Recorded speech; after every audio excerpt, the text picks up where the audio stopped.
I never thought my life could be divided into a before and after, not in the dramatic way people like to imagine it. I always pictured myself as a woman immune to sudden changes, to those wild impulses that supposedly belong only to youth. Yet, standing in my bedroom, surrounded by the gentle hum of the city outside and the delicate scent of jasmine drifting in through the open window, I realized how easily a single evening can shift the course of things. That night, my fingers discovered a forgotten box at the back of the wardrobe, dusty, its cardboard sides slightly bowed from years of silence. Inside, folded in faded tissue, lay a set of pale blue lingerie, something I had bought years ago on a whim, back when I still believed that wearing beautiful things for myself mattered. I held the silk against my skin, feeling the coolness, the promise of something almost sinful in its softness. In the mirror, the reflection didn't show a stranger. It was still me, but with a shadow of curiosity that hadn't visited for years. The fabric seemed to draw out a version of myself I had long hidden, a woman who remembered how to want, to anticipate. I slipped the set beneath my regular clothes, a gesture I couldn't explain to myself except for the mild thrill of having a secret, even if only from my own routine. That evening, my husband suggested visiting his mother for dinner. It was the sort of thing we did often, almost ritually, as if the act alone could anchor us against the slow drift of years. He wore his navy suit, the same one he always chose for family occasions, and watched football highlights on his phone, while waiting for me to finish getting ready. I noticed with a sharp pang how the silence between us had become both comfortable and suffocating, like a blanket I couldn't shake off, heavy with 1,000 unsaid words.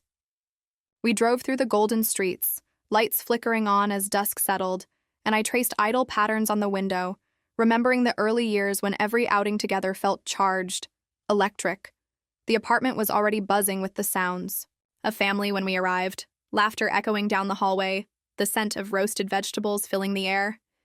I greeted my mother-in-law, exchanged the usual pleasantries, and caught sight of him, my husband's nephew, leaning against the kitchen doorframe with an ease I had never managed to master. He was older now, but that energy of youth and quiet, mischief clung to him, a contrast to the predictability that seemed to permeate every corner of my life. Our eyes met for a fleeting moment, a glance so brief it might have been nothing to anyone else, but in that instant I felt my pulse stutter, a warmth blooming beneath my ribs.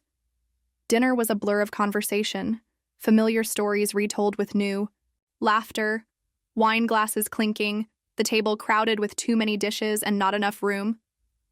My husband spoke animatedly about work, slipping into that confident tone he reserved for audiences, and I let my mind wander, watching the way the candlelight reflected off the crystal, the way the nephew's hands moved as he gestured, his fingers long and deft.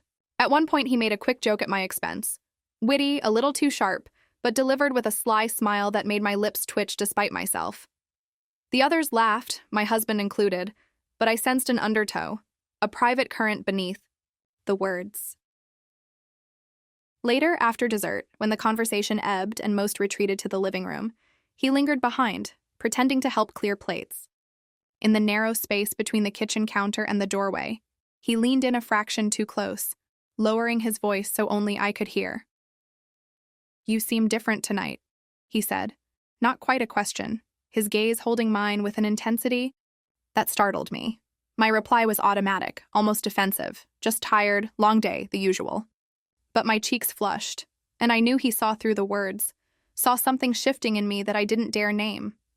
As we left, he walked us to the elevator, hovering in the background, his presence a quiet challenge. My husband chatted absently, keys jingling in his pocket, already half removed from the moment. The nephew looked at me, his eyes lingering with a knowing light. I looked away first, unsettled and exhilarated in equal measure.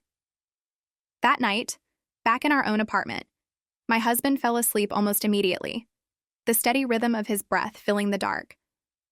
I lay awake, fingers tracing the lace at my hip, beneath the sheets, replaying every glance, every charged silence, the echo of a joke meant only for me. The blue lingerie pressed softly against my skin, a reminder of the secret I had carried through the evening, a secret that was no longer just my own. Somewhere inside, a question began to grow, stubborn and insistent, refusing to let me rest. The morning after that dinner, sunlight was already spilling across our bedroom floor by the time I opened my eyes.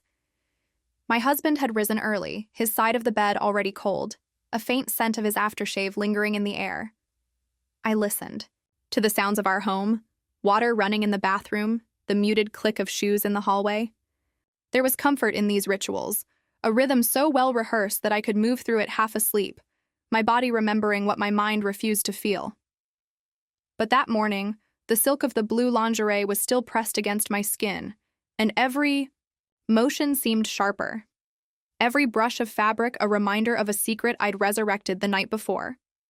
I lingered in front of the mirror, studying my reflection. I searched for evidence of some shift, some new light in my eyes, but saw only a woman trying to decipher her own face. I left my hair loose, applied a hint of mascara, and selected a pale blouse, one that allowed the faintest outline of lace to show beneath. I told myself it was just a whim, a small rebellion against invisibility. I found my husband in the kitchen, reading the news on his phone, a mug of coffee untouched at his side. He glanced up, smiled briefly, then returned to his screen. "Did you sleep well?" he asked, his voice soft, almost distracted. "Well enough," I answered, pouring my own coffee and sitting opposite him. I watched the way his brow furrowed. At some article, the way he absently drummed his fingers against the mug. I tried to imagine reaching across the table, covering his hand with mine, but the gesture felt too foreign, too loaded. Instead, I sipped my coffee, letting the silence settle between us, heavy with everything unspoken. A message arrived, a group chat for the family, plans for a weekend brunch forming with the kind of efficiency only relatives can muster. The nephew would be there, helping his grandmother with shopping and errands. My husband agreed without asking my opinion, announcing our participation as if it were a given. I felt a ripple of anticipation, a mix of nerves and something dangerously close to excitement. The rest of the day blurred past me. Errands, emails, chores repeated 100 times before. Yet every idle moment became a rehearsal, my mind replaying. The previous night, searching for meaning in the smallest details, the press of his gaze, the way he'd lingered by the elevator. I wondered if I had imagined it all, if perhaps I was projecting some half-buried longing onto a perfectly innocent evening. But then I'd remember the way his eyes had locked onto mine, and doubt would dissolve into heat. By afternoon, I found myself wandering through a boutique downtown, fingers brushing over fabrics far too bold for my everyday life. I selected a slip the color of wet stone, a garment that felt both decadent and defiant. At home, I tucked it away in my dresser, beneath a stack of sweaters, my heart pounding as if I'd committed some delicious crime. That evening, my husband suggested a walk to the market. The air was warm, the city humming with life. We walked side by side, discussing nothing in particular, our conversation flowing as easily as it always did. About work, about errands, about the weather. We stopped to buy fruit, and while he debated apples with a vendor, I noticed the nephew across the square, helping his grandmother load groceries into her car. He caught my eye and grinned, that familiar, teasing confidence flickering across his face. The moment felt suspended in amber. Two actors in different scenes, aware of each other but careful not to collide. On the way home, my husband tried to draw me into his orbit. Small talk, jokes that fell a little flat, a hand resting briefly at my lower back. I let him, but there was a hollowness to it, as if I were acting out my own life from a distance. In the elevator, I studied his profile, the slope of his jaw, the way he chewed the inside of his cheek when lost in thought. There was no lack of love, not really. It was something else, an absence I couldn't name, an ache that no amount of kindness could fill. Later, as I prepared for bed, I found myself thinking of the nephew's gaze, the way my pulse had quickened, beneath the weight of his attention.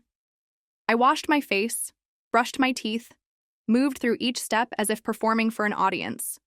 When I slipped beneath the covers, the silk slip cool against my skin, I wondered how long I could keep this secret. The thrill of being seen, the fear of what might happen if I let myself be known. The next day arrived with the promise of the family brunch. I chose my clothes with more care than usual, A skirt that skimmed my knees, a blouse soft enough to feel like a whisper. My husband commented on my appearance as we left, a brief compliment that lingered in the air between us before dissolving into the sound of our footsteps on the pavement. At his mother's apartment, the kitchen was full of steam and chatter. The nephew already there, sleeves rolled up, laughing with his grandmother as he sliced vegetables. When I entered, his gaze flickered over me, quick, assessing, but full of something new, something that felt like an invitation. As we all sat down to eat, I felt the brush of his foot beneath the table, so light I might have imagined it. My breath caught, a shiver running through me. Across the table, my husband recounted a story from work, his voice filling the room. I smiled, nodded, played the part of attentive wife, but my thoughts were elsewhere, pulled inexorably toward the man whose presence had become a silent question mark in the comfortable narrative of my life. After brunch, as we cleared the table, he leaned in, voice pitched low so only I could hear. "You look different today," he said, a trace of amusement in his tone. I felt my cheeks burn, 1,000 answers rising to the surface and sinking just as quickly. I didn't reply. There was no need. He had already read the truth in my silence, in the way I trembled when his fingers brushed mine. As I gathered my bag and said my goodbyes, I felt the weight of his gaze linger on my back. The world outside seemed sharper, every color more vivid, as if I were walking through a dream made real by desire alone. And yet, beneath it all, a new fear bloomed, one I was helpless to resist, one that would follow me into whatever came next.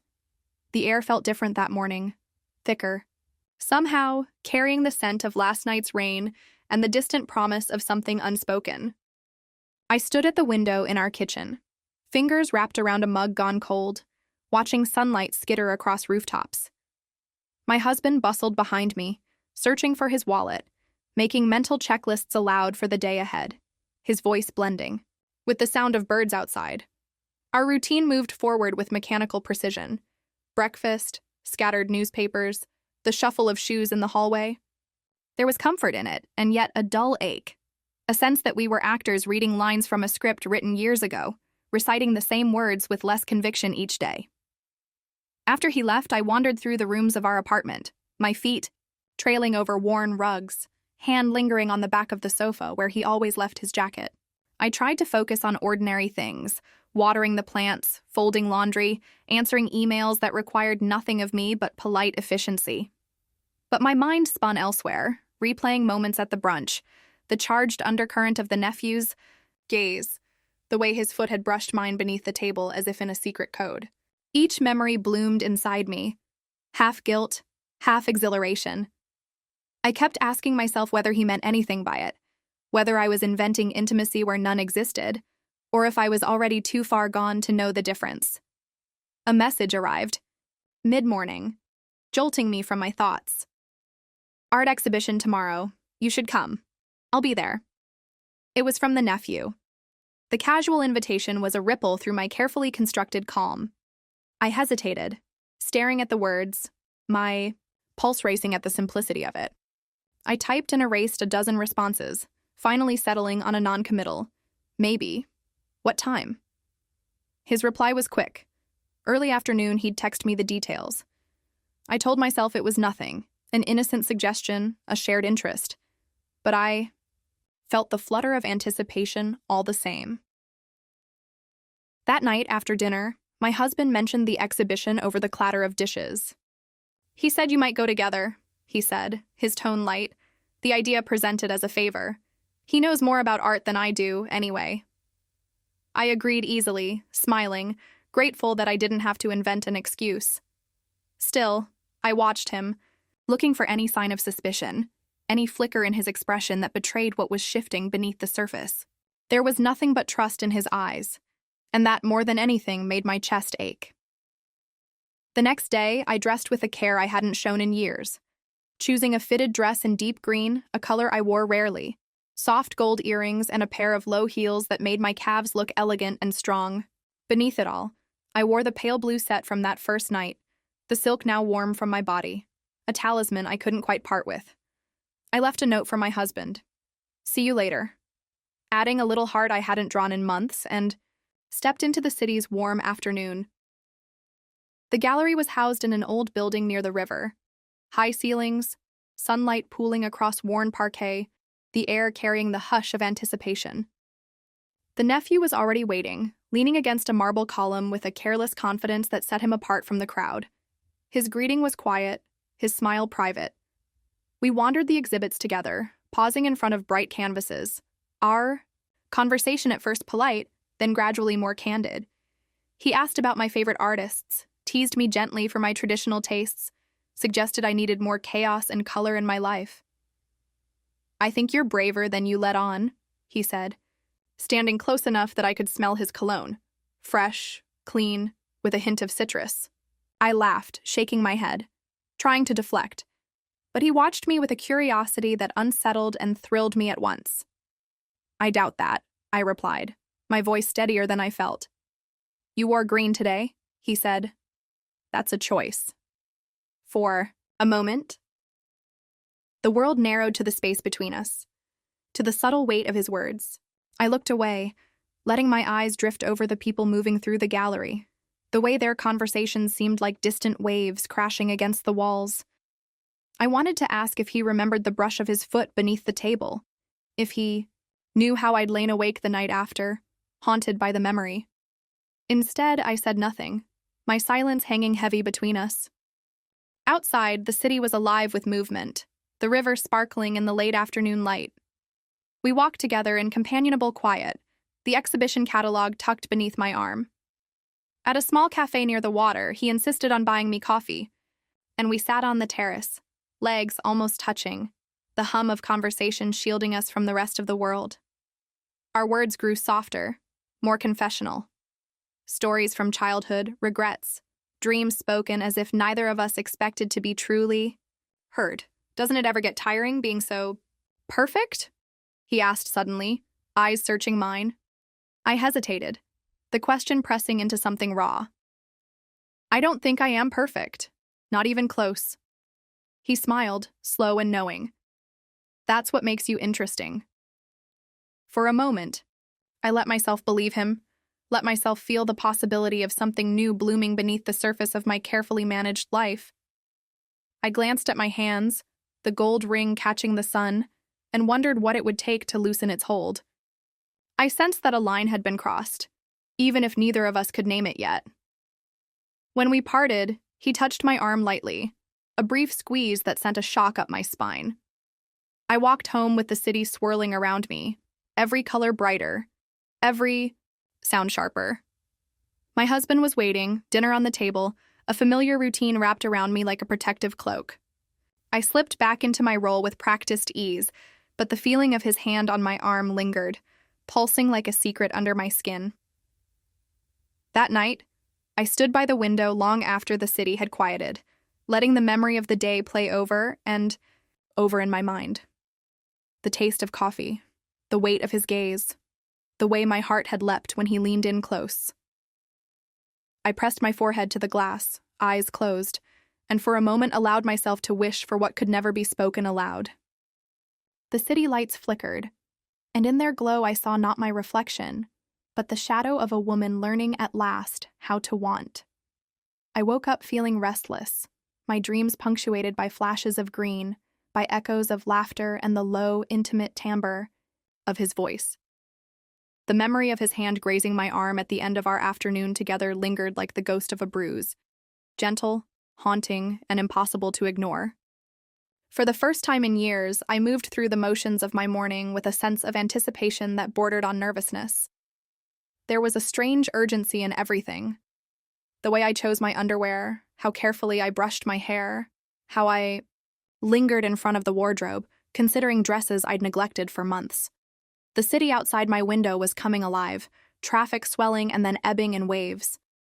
I watched people on the sidewalk, arms full of groceries and flowers, their faces turned to the sun.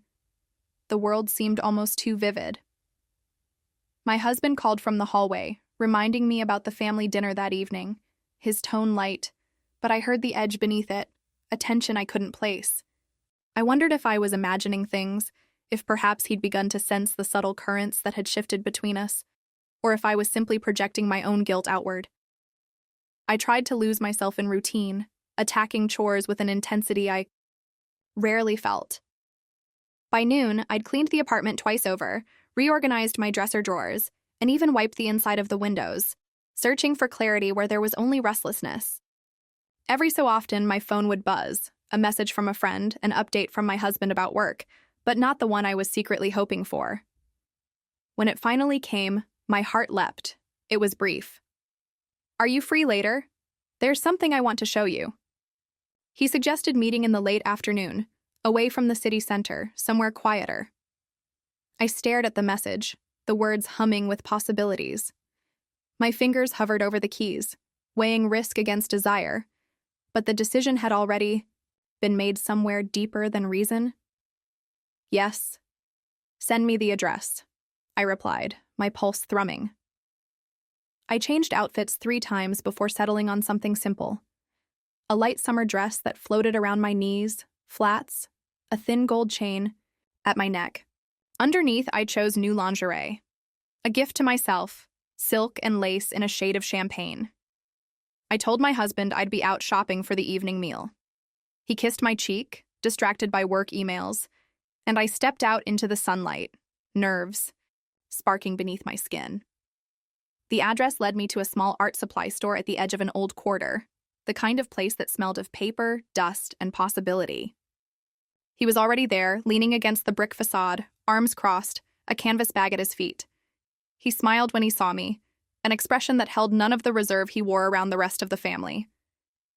Inside, we wandered through narrow aisles, pausing at jars of pigment and racks of paintbrushes, pretending to consider purchases while we whispered, our conversation growing bolder with every step. "Why art?" I asked, glancing at the array of bright oil sticks. He shrugged. "It's honest. It doesn't care if you're scared or if you get it wrong." There was something vulnerable in his answer, something that made me want to reach out and touch the curve of his jaw to anchor myself in the solidity of his presence. We stepped out into the golden afternoon. He led me toward a nearby park, where the city's noise faded into birdsong and the low murmur of leaves.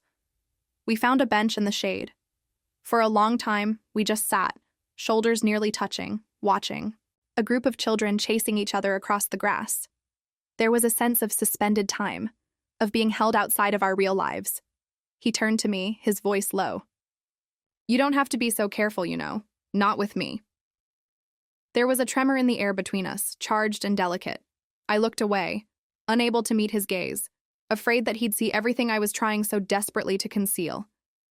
"It's not that simple," I murmured. My hand found a loose thread on the hem of my dress and wound it tightly around my finger. He was quiet for a moment. "No, it isn't. But it doesn't have to be this hard either." We sat in silence, the words hovering, unfinished. His knee brushed mine, a subtle point of contact that felt almost scandalous in its innocence. My skin tingled, every nerve ending on alert. The sun slipped lower, lengthening the shadows around us. I realized with a pang how little time we truly had, how every stolen moment was measured and precious. When I stood to leave, he caught my wrist, holding me in place for just a heartbeat longer than was proper. Our eyes met, and the world shrank to a single pulsing point, a possibility suspended in the air. On the walk home, I barely felt the pavement beneath my feet. My thoughts ricocheted between shame and hunger, regret and longing.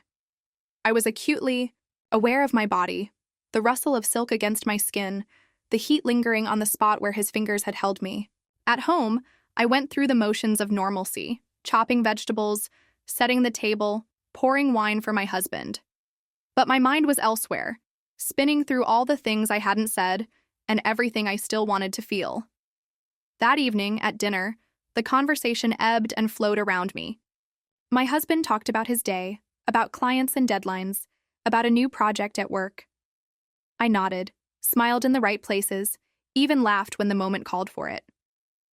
Across the table, I caught my own reflection in the window. A woman, poised between 2 lives, neither fully chosen nor abandoned. Later, in bed, I lay awake, listening to the rise and fall of my husband's breath, to the distant sounds of the city unwinding. My skin ached with the memory of that quiet bench, of sunlight filtered through leaves, of his hand around my wrist. I pressed my face into the pillow, willing myself to sleep. But desire flickered in my veins, restless and bright, refusing to be silenced. I knew even as I drifted toward morning that something irreversible had shifted. The line between who I was and who I might become had blurred. And in the hush of our darkened bedroom, I was more awake than I had ever been. The next morning, the world felt oddly quiet, as if the air itself was holding its breath. My husband had left early for work, leaving behind a scribbled note about a late meeting and a reminder to water the balcony plants. I drifted through the empty apartment, feeling strangely unmoored, the memory of yesterday's encounter lingering like the aftertaste of dark chocolate, bitter, but impossible to regret. My reflection caught in the hallway mirror as I walked past. The same dress from yesterday still draped across the chair, my hair slightly tangled, a blush I couldn't quite will away from my cheeks. I paused, staring at myself, trying to reconcile this restless version of me with the woman I had been just weeks before. I busied myself with errands, folding laundry and straightening pillows, my body on autopilot while my mind replayed the previous afternoon in vivid detail. The soft pressure of his fingers around my wrist, the heat in his eyes as the sunlight slipped behind the trees.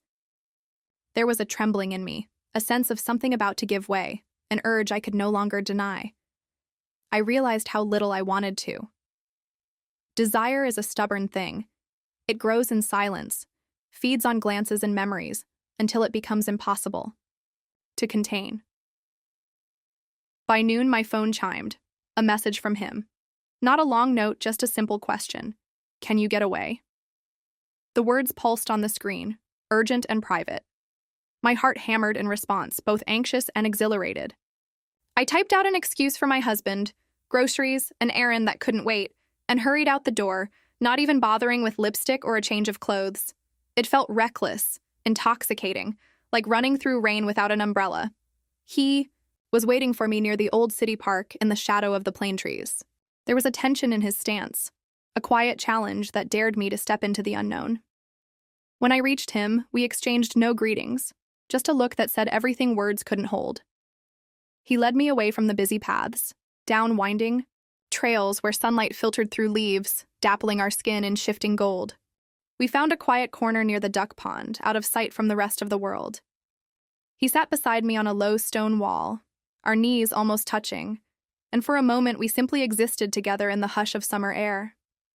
I was keenly aware of every detail, the hum of insects, the warm brush of his arm, the sound of my own breathing. There was nothing accidental about this meeting. We had chosen it, both of us crossing a line neither dared name. His voice broke the silence, low and hesitant. I keep thinking about you, about us. Does that scare you? For a moment, I couldn't speak. My hands knotted in my lap, fingers twisting the fabric of my skirt. I forced myself to look at him, to see not just the youth in his face, but the sincerity, the risk he was taking just by saying it aloud. Yes, I admitted, but it doesn't stop me. The words came out more softly than I intended, but they were true.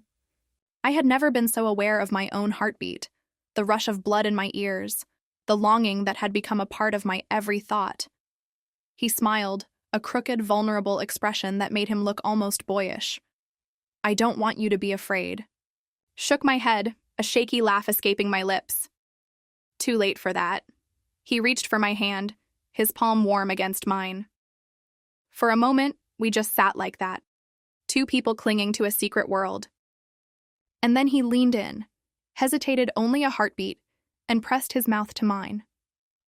It was nothing like the hesitant, accidental kisses of youth. This was deliberate, slow, the kind of kiss that asks as many questions as it answers. His hand lingered at my jaw, thumb tracing the edge of my cheek, while my own hands found his shoulders, holding on as if I might fall without him.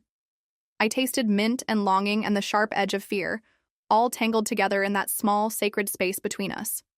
We broke apart only when the distant sound of laughter reached us from the other side of the trees. I pulled away first, breathless, a strange joy bubbling up through my nerves. We didn't speak, didn't try to explain what had just happened. There was no need. Our silence was a pact, a promise sealed not by words, but by the pulse that still thundered in my veins. The walk back through the city was dreamlike. He kept close to my side, our arms brushing now and then, but we made no more overt gestures, careful not to invite suspicion. The city felt transformed, brighter, more alive, every sight and sound charged with possibility. At a small bakery near my apartment, he paused, bought 2 croissants, and pressed one into my hand. For later, he murmured, the touch of his fingers lingering. Inside my building, I rode the elevator alone, clutching the paper bag and replaying every moment in the park. I felt changed. More than that, I felt awake, stripped of the numbness that had crept into my days. Yet even as I floated through the rest of my chores, I was haunted by the questions that now pressed in around me. What would happen if anyone found out? Was I willing to keep living 2 lives? That evening, my husband returned home exhausted, dropping his bag by the door and asking about dinner. We ate together, making quiet conversation about nothing that mattered. I watched him as he spoke, tracing the lines on his face, the familiar curve of his mouth. There was a kind of safety in his presence, a solidity that had once meant everything to me.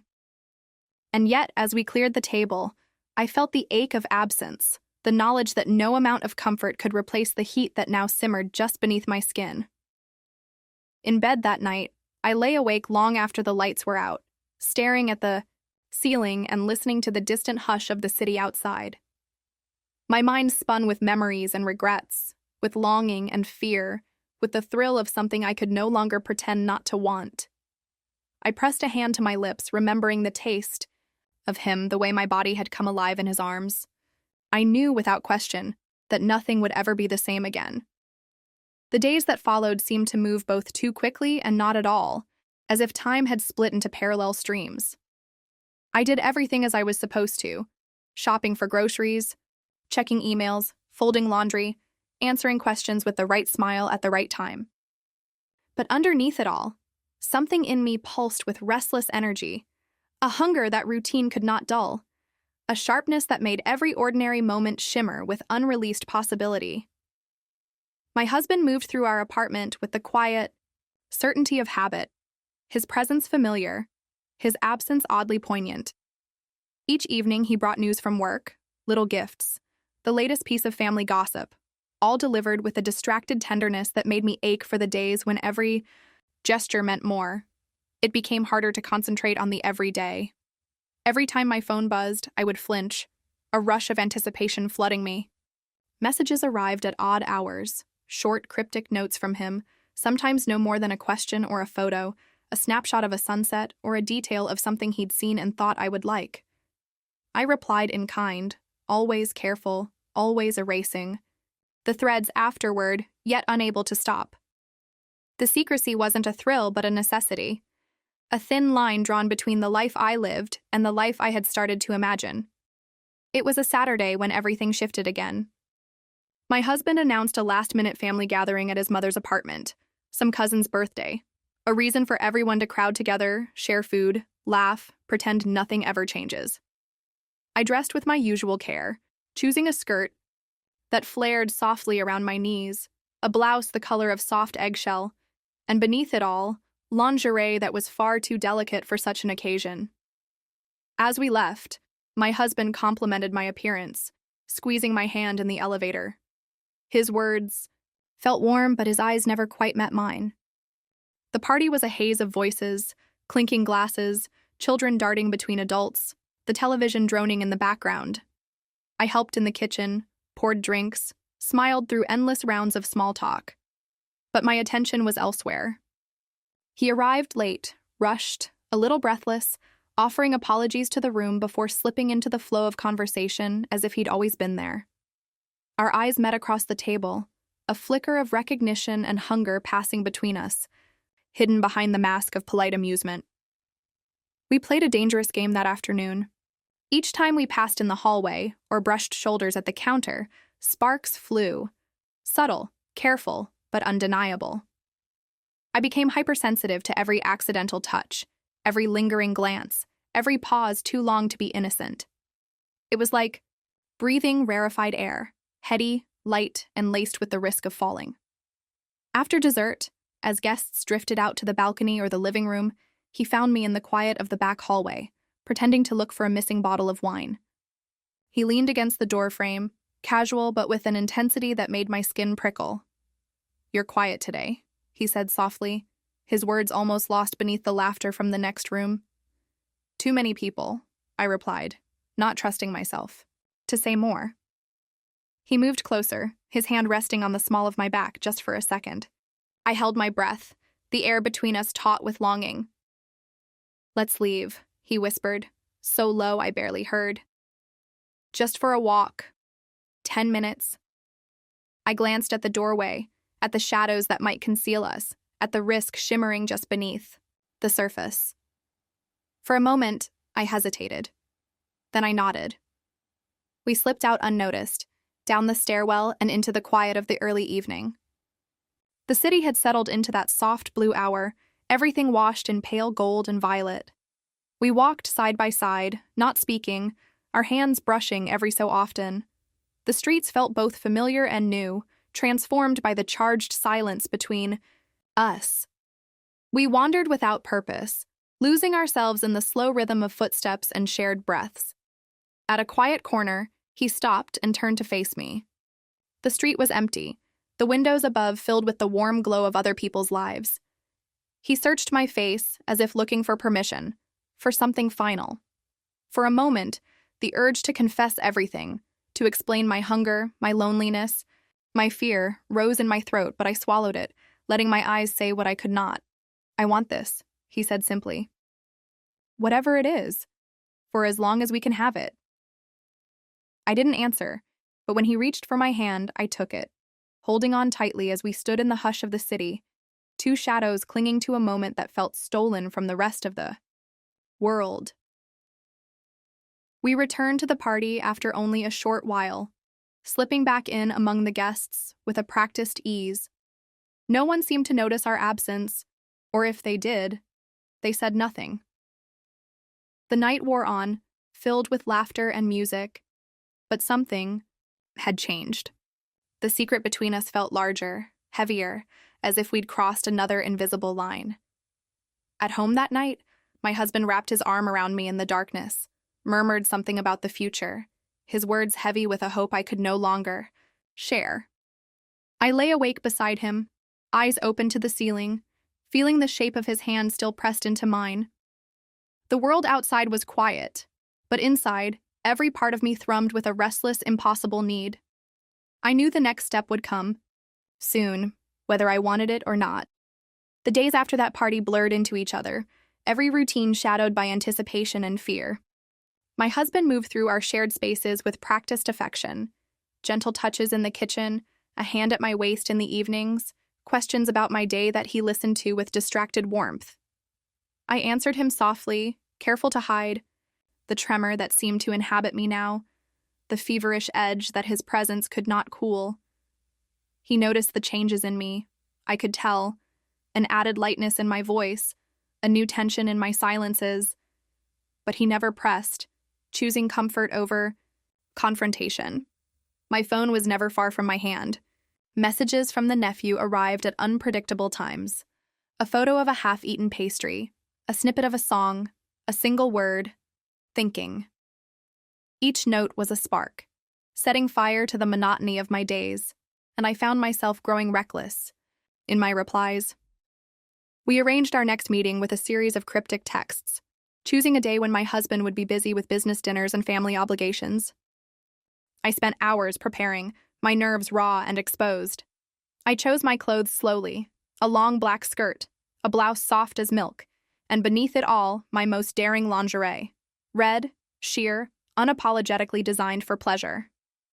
My hands shook as I applied, lipstick as I fastened delicate earrings, as I checked and rechecked my reflection. I tried to convince myself it was excitement, not fear, that made my breath shallow and my heartbeat erratic. We met in a quiet part of the city, in a neighborhood, that felt both anonymous and full of possibility. The sky was overcast, the air heavy with the scent of rain and exhaust. He was waiting at a cafe on a narrow street, his eyes lighting up as I approached. The way he watched me made everything else fade. The crowds, the city noise, my own doubts. We sat in the window's soft light talking about everything and nothing. His hand brushed mine across the table, a brief electric contact. Each glance felt like a secret delivered in plain sight, every shared laugh an act of defiance. After coffee, he suggested a walk. We wandered through winding streets, stopping now and then to peer into shop windows, to watch the world pass by. Our conversation grew quieter, more tentative, circling around what we both knew but could not say. In a secluded alleyway, out of sight from the rest of the world, he stopped and reached for me. There was a pause, a long, breathless moment where the only sound was the soft hush of our breathing, the faint hum of distant traffic. He pressed his forehead to mine, his hands at my waist, and I let myself lean into him. "I wish we could stop time," he murmured, his voice barely above a whisper. I closed my eyes, feeling the warmth of his words against my cheek, wishing the same with a desperate clarity that frightened me. I pulled back, searching his face for reassurance, for some sign that this wasn't a mistake. His eyes were gentle, full of longing, and I felt something inside me soften and give way. "We can't," I whispered, "but we can have this." My words were trembling, as if spoken by someone braver than myself. He kissed me, slow and aching, a kiss that tasted of surrender and hope, of all the things we would never be able to claim openly. My hands slid up his back, clutching at his shirt, needing something solid to anchor me against the tide of my own desire. We clung to each other in that shadowed space, the world narrowing to the press of his mouth, the heat of his skin, the thundering certainty that I was crossing a line I could never return from. We parted reluctantly, both knowing our time was limited. Back in the cafe, we drank more coffee, laughing quietly at nothing, savoring the illusion of normalcy. When he walked me to the station, our goodbye was a glance, a touch, a promise left hanging in the charged air between us. At home, I found my husband in the kitchen, making dinner, humming softly to himself. The sight of him, so familiar and dear, twisted something inside me. I joined him, forcing myself to focus on the movements of domestic life, the clatter of dishes, the aroma of frying onions, the way his arm brushed mine as we worked side by side. I was split in two, longing for the impossible and cherishing the ordinary, terrified of the moment when these worlds would collide. That night, as we lay in bed, my husband reached for me, his touch tentative, hopeful. I responded as best I could, letting him draw me close, his hands tracing old pathways over skin that now felt foreign even to me. My mind flickered with memories of the afternoon, of lips and longing, of rain-soaked streets and whispered wishes.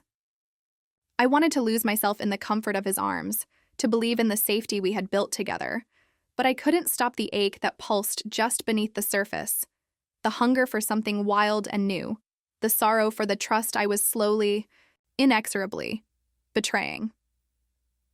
I lay awake long after he fell asleep, watching the city lights flicker across the ceiling, listening to the rhythm of his breathing.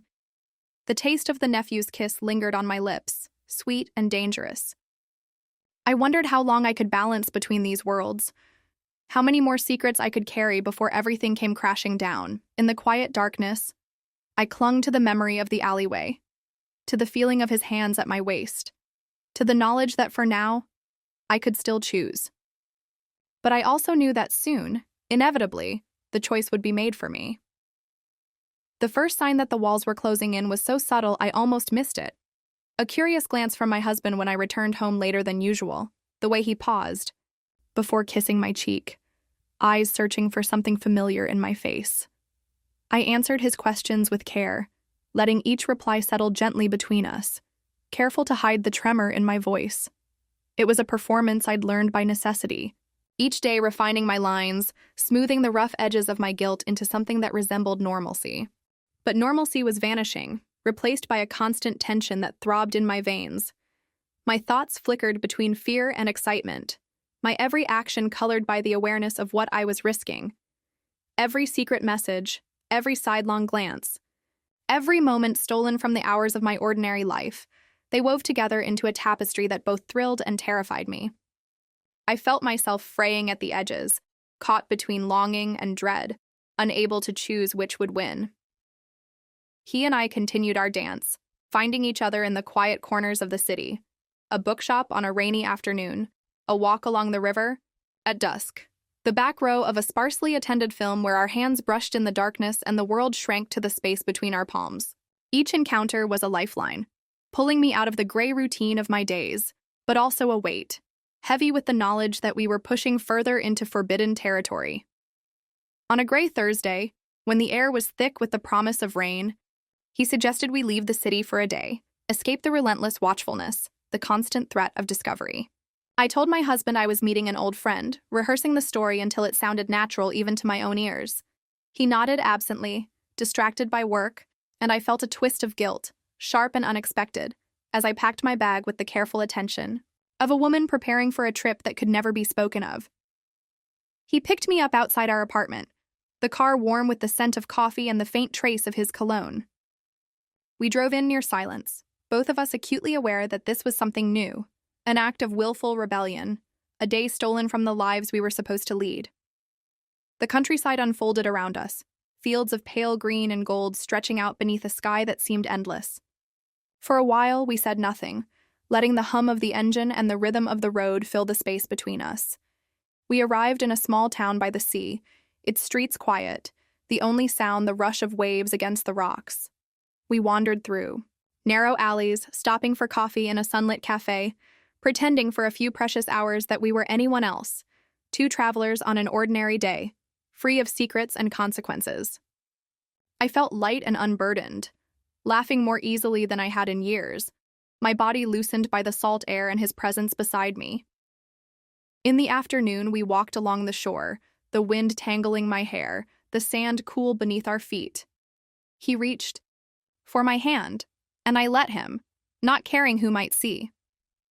For the first time, I let myself imagine a different life, one built not on routine and obligation, but on desire and choice. I was giddy with the possibility, with the sense that I could still change the story I was living. We found a spot on the rocks, the water foaming below us, the sky bruised with approaching rain. He turned to me, his face serious. "What do you want?" he asked, his voice soft but insistent. The question caught me off guard. I looked away, searching the horizon for an answer that felt true. What did I want? Freedom, passion, the right to be seen and wanted, but also safety, forgiveness, the comfort of a love that did not threaten to burn everything to the ground. I tried to speak, but my words failed me. He waited, watching me with a patience that made my heart ache. "You don't have to decide now," he said, reaching out to tuck a strand of hair behind my ear, "but you can't keep running from yourself forever." We sat together as the first drops of rain began to fall, the air cool and electric with unspoken things. For a moment, I rested my head on his shoulder, letting myself believe that happiness could be simple, that I could exist in the space between his heartbeat and mine. But even as I closed my eyes, I felt the weight of everything I was leaving behind. The life I had built, the promises I had made, the man waiting for me at home. We drove back in silence, the rain tapping against the windows, the city growing larger on the horizon. When he dropped me off, his hand lingered on mine, a silent plea for more time, more courage, more honesty than either of us could summon. I watched him go, the ache in my chest sharp and familiar. Inside, my husband greeted me with a tired smile, his eyes full of questions he didn't know how to ask. I wrapped my arms around him, holding tight to the warmth and comfort of the life we shared. But I couldn't shake the feeling that something was slipping through my fingers, as inevitable as the tide. That night, as I lay awake listening to the storm, I realized that the walls I had built to keep my worlds apart were beginning to crack. Secrets had a way of coming to light, and I knew it was only a matter of time before everything I had tried so hard to protect would be laid bare. The days that followed were marked by a kind of trembling. The world around me balanced on a thin, brittle edge. I moved through our apartment as if walking across cracked ice, each word and gesture chosen with aching care. My husband's affection became more attentive, small acts of tenderness, a gentler tone, a bouquet of wildflowers left on the kitchen table. There was a quiet urgency in the way he looked at me now, as if trying to memorize something he feared might vanish. I responded as best I could, meeting his warmth with smiles, sharing small details about my day. But inside, I felt myself drawing, away, caught in a tide I could neither fight nor fully embrace. The nephew's messages came less frequently, each one carrying a weight that pressed at my chest. A line from a poem, a single photograph, a late night, "Are you awake?" We were cautious, but the tension only grew, thickening in the silence between us. Our last meeting replayed endlessly in my mind. His question at the shore, the feel of his hand in mine, the bittersweet sense that we were running out of places to hide. It was on an ordinary evening that everything finally came undone. I was making tea in the kitchen, the windows open to the spring breeze, when my husband's voice called to me from the bedroom. Something in his tone froze me in place. I found him sitting on the edge of the bed, my phone in his hands. His face was pale, strained. He looked older in that moment than I had ever seen him. He held out the phone, his hand trembling just enough to betray his calm. "I saw the messages," he said. There was no accusation in his voice, just a terrible sadness. I didn't want to believe it. But he trailed off, the silence between us vast and echoing. I stood there, words dying in my throat, unable to lie or explain away the truth that hung between us like a storm cloud. My mind raced through 100 apologies, 1,000 excuses, but none of them seemed worthy of the man before me. For a long moment, neither of us moved. The quiet pressed in from all sides, a suffocating reminder of everything I was about to lose. He spoke again, softly. Was it worth it? The question pierced me more deeply than anger or accusation ever could. I wanted to tell him about the loneliness that had crept into our marriage, about the hunger to be seen, to feel alive. I wanted to explain that the affair was not born out of malice or boredom, but out of a desperate need to rediscover some part of myself I thought I had lost. But the words stuck. All I could manage was a broken whisper. "I don't know," he nodded, rubbing his eyes with the heel of his hand. The room felt impossibly small. When he finally looked up, I saw not hatred, but exhaustion and heartbreak, as if he'd been holding his breath for years and had finally exhaled. "I need some air," he said quietly, rising and leaving the apartment without looking back. The hours that followed were a blur. I sat in the stillness of our living room, staring at the walls, the shadows lengthening as dusk fell. I replayed every moment, every choice, searching for the turning point where everything had gone wrong. The apartment was suddenly too big, every room echoing with memories of laughter and comfort, now replaced by an emptiness that threatened to swallow me whole. Later, I wrote a letter to the nephew, my words trembling across the page. I tried to explain the depth of my gratitude and regret, the strange alchemy of love and ruin we had created together. I told him I needed time, maybe forever, to understand what I truly wanted, to make peace with the fractures inside me. I sealed the letter, leaving it on my desk, uncertain if I would ever send it. My husband returned long after midnight. He did not speak as he entered, only paused at the bedroom door, as if unsure whether he was welcome in his own home. I watched. Him, aching with remorse, longing for forgiveness I was not sure I deserved. In the darkness, I lay awake, staring at the faint outline of his back. I thought of the nephew's smile, the taste of sea salt on my lips, the freedom and danger of loving without rules. I thought of the life I had built with my husband, the quiet strength, the years of shared joy and sorrow, the gentle routine that, for all its imperfections, was still a kind of sanctuary.